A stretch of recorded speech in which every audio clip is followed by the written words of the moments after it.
देखी है, आप साफी है, सारे दिन लोगों में मिलते हैं। तनकीद करने वाले तो अल्लाह रब्बुल आलमीन की जात को भी नहीं छोड़ते हैं, तनकीद करने वाले तो अपने माँ और बाप को भी बुरा भला कहते हैं। ये कौम का एक अलमिया है कि लोग सराहते कम है और तनकीद और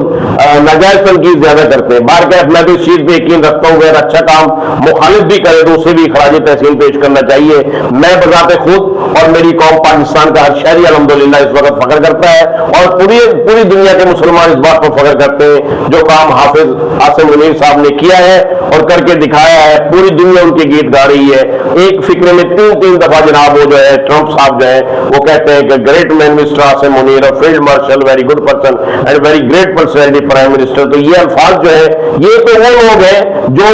उनके सब सोचों में आने के लिए सारी रात एक पांव पे खड़े रहने वाले लोग थे। इंडिया मोदी जो भी, अल्लाह का शुक्र है हम इस बात पे हम तो अल्लाह रब्बुल आलमीन की जात पर यकीन रखते हैं, हम ट्रंप शरफ को कुछ नहीं समझते। बट ये दुनिया ने देखा है कि जिन्हें वो अपने अब्बा जी मानते हैं वो हमारी क़यादत का नाम लेने में अपने लिए आजाद समझते हैं और बगैर तारीफ के हमारी क़यादत का, अस्करी क़यादत का और सियासी क़यादत का बगैर तारीफ के और बगैर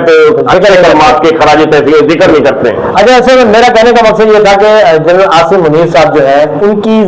जात को कैसे देख रहे हैं, उनके किरदार को, उनकी पर्सनैलिटी को कैसे देख रहे हैं कि उन्होंने बिल्कुल बहुत अच्छी बात आपने की है। मैं ये समझता हूँ आदमी का काम बोलता है, शख्सियात आती ही चली जाती हैं, उनका किरदार, कंडक्ट और तारीख बताती है वो क्या करके गए। जब कल तक ये कहते थे कि जनाब उन्हें साबिक प्राइम मिनिस्टर ने इस बुनियाद पे सैक कर दिया, हटा दिया ISI की सरबराही से कि उन्होंने उनके जाती मामलात में इन्वॉल्वमेंट की, उनकी फैमिली इशूज पर तनकीद की, तो मैं समझता था शायद ये भी ग्रुप बंदी होगी। सियासी तौर पर ऐसी बातें होती रहती हैं। ये हमारी बदनसीबी कि हम अपने सियासी चेहरों को बनाने और छुपाने के लिए दूसरे लोगों पर इल्जामात लगाते हैं। लेकिन उनके इस अमल ने कि उन्होंने वालम से उसका हक समझा, ये तो जबान पे आम है और बात ये मुस्तरद हो चुकी है कि उन्होंने वाकई ऐसा किया। इनकी साहिबा को जो उनकी वाइफ है मोहतरमा, जो उनकी मोहतरम वजीर आजम साबिक वजीर आजम साहब की वाइफ है मोहतरमा, मैं नाम मेरे जहन से निकल गया, पिंकी साहिबा, क्या नाम था जिनका, मैं सॉरी फॉर दैट, वो मोहतरमा जो थी उनकी मोहतरमा है जो बट्टू साहिबा जो है साबिक, उनका मेरे जहन से नाम निकल गया, वेरी सॉरी। तो बुशरा बीबी के हवाले से जब उन्होंने अपनी रिपोर्ट दी और बड़ी बड़ी फाइलें पेश की कि वो करप्शन में इन्वॉल्व है, तो मैंने भी समझा कि यार बुरी बात है, किसी के खानदानी मामलात में बार के सियासी जंगे सियासी मैदानों में लड़नी चाहिए और इस तरह से। लेकिन अब मुझे यकीन होता है कि यकीन वो अपने असूलों पर डट गए, उन्होंने समझा कि अगर कोई गड़बड़ हो रही है तो फिर उन्होंने वो किरदार अदा किया और अपनी गुफ्तगू की, और गुफ्तगू के बाद उन्होंने सैक किया गया तो वो सैक होना उन्होंने कबूल किया, बट वो प्रिंसिपली उन्होंने स्टैंड किया। और अब फिर दोबारा में जब उन्हें अल्लाह ने इज्जत दी तो उन्होंने अपनी कारकर्दगी से, अपनी हिम्मत से और अपनी जो है काबिलियत से इस बात को साबित किया कि महज चंद घंटों की जंग में,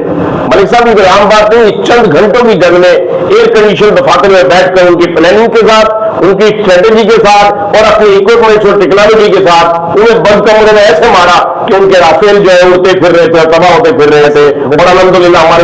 ऐसा झपट्टा मारा कि महज चंद घंटे की जंग में उन्हें न सिर्फ सरनगू किया बल्कि अपने अब्बा जी के पास दरखास्त लेकर के एक दूर हमें बचाए वरना तो हमारी जान जाती है। तो जब उन्हें जान के लाले पड़े, उन्होंने न सिर्फ अपने अब्बा जी ट्रंप से कहा बल्कि ट्रंप ने हमसे रिक्वेस्ट की और हमारी क़यादत से रिक्वेस्ट की, और फिर अल्लाह के फजल से हमें न सिर्फ कामयाबी मिली बल्कि रहती दुनिया तक ऐसा समझ भी दिया दुश्मन को, उनके दांत खट्टे भी किए कि कौमी हमियत, कौमी बरतरी और कौमी इस्तकामत और इस्तिक़लाल की वो तारीख रकम की कि अब न सिर्फ इंडिया, दुनिया में कहीं भी अगर कोई हमारा दुश्मन मौजूद है इंक्लूडिंग इजराइल, वो एक दफा नहीं 1000 दफा सोचेगा अगर हमारे बारे में कोई इल्बिल रखेगा, कोई अपनी मैली आंख से देखेगा या कोई अपने जहन में परागंदा ख्यालात लाएगा तो वो ऐसा करने से पहले 1000 दफा सोचेगा और फिर सोचेगा और फिर सोचेगा, और इंशाल्लाह उसे जरूरत नहीं होगी कि पाकिस्तान की तरफ कोई मैली आंख से देख सके या कोई गलत बात कर सके। जिनाज़ थोड़ा सा लेते हैं ब्रेक के बाद आते हैं, फिर हम अपनी गुफ्तगू का आगाज इसी तरह जारी रखेंगे।